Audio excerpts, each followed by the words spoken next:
കുട്ടികളുടെ കഴിവുകൾ കണ്ടെത്താൻ ആദ്യം നമ്മൾ ചെയ്യേണ്ട ഒരു കാര്യം കണ്ടിന്യൂസ് ഒബ്സർവേഷനാണ്.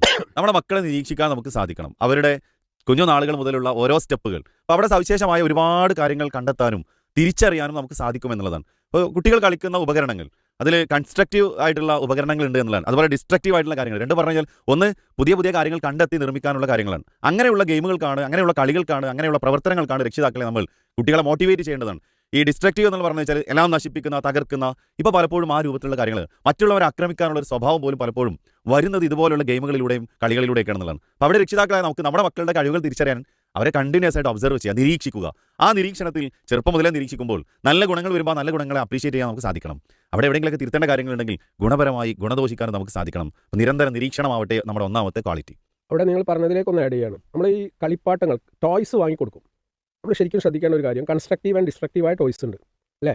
ഇന്ന് നമ്മൾ ഡിസ്ട്രക്റ്റീവായ, ഫോർ എക്സാമ്പിൾ തോക്ക് അല്ലെ, കളിത്തോക്കുകൾ, ഇത് കുട്ടികൾക്ക് നമ്മൾ വാങ്ങിക്കൊടുക്കുമ്പോൾ നമ്മൾ അതിനെക്കുറിച്ച് ചിന്തിക്കില്ല. കുട്ടി ചോദിക്കണമൊക്കെ നമ്മൾ വാങ്ങിക്കൊടുക്കുക. കുട്ടി ഇത് ചോദിക്കാൻ കാരണം എന്താണ്?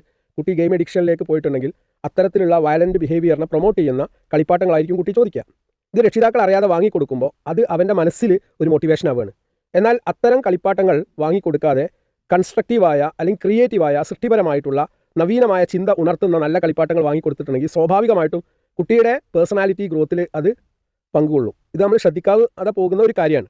യഥാർത്ഥത്തിൽ ശരിക്കും മനസ്സിലാക്കേണ്ട ഒരു സംഗതി ന്യൂറോ മാർക്കറ്റിംഗ് എന്ന് പറഞ്ഞൊരു സംഭവമുണ്ട്. അത് വളരെ ലളിതമാണ്, വലിയ ബുദ്ധിയൊന്നും അതിന് വേണ്ട. അപ്പം നിങ്ങൾ ഒരു സൂപ്പർ മാർക്കറ്റിൽ കയറി കഴിഞ്ഞാൽ, ഇപ്പോൾ ലുലു മാർക്കറ്റോ അല്ലെങ്കിൽ നെക്സ്റ്റോ പോലുള്ള സൂപ്പർ മാർക്കറ്റിലൊക്കെ നമ്മൾ കയറിയാൽ, ഹൈപ്പർ മാർക്കറ്റിൽ കയറി കഴിഞ്ഞാൽ സാധനങ്ങൾ അവിടെ പ്ലേസ് ചെയ്തതിൽ ഒരു മനഃശാസ്ത്രമുണ്ട്. നമ്മുടെ മക്കളെ എങ്ങനെ ഈ പ്രലോഭിപ്പിച്ചുകൊണ്ട് സാധനങ്ങൾ വാങ്ങിപ്പിക്കണം എന്ന് അവർക്കറിയാം. അതുകൊണ്ട് ഒരാൾ അവിടേക്ക് കയറി ചെല്ലുമ്പോൾ ആദ്യം എന്ത് വാങ്ങും അവർക്ക് ധാരണ ഉണ്ട്. അതിനനുസരിച്ചാണ് അവിടെ സാധനങ്ങൾ എക്സിബിറ്റ് ചെയ്യുക. പ്രത്യേകിച്ച് ഈ സ്വീറ്റ്സ് ഐറ്റംസ് ഒക്കെ നോക്കുന്നുണ്ട്, കളിപ്പാട്ടങ്ങൾ നോക്കുന്നുണ്ട്. ഞാനത് എപ്പോഴും ഒബ്സർവ് ചെയ്യുന്ന ആളാണ്. അപ്പം ഞാൻ പറയുന്നത് ഇത് രക്ഷിതാവിനും ധാരണ ഉണ്ടാവേണ്ടതാണ്.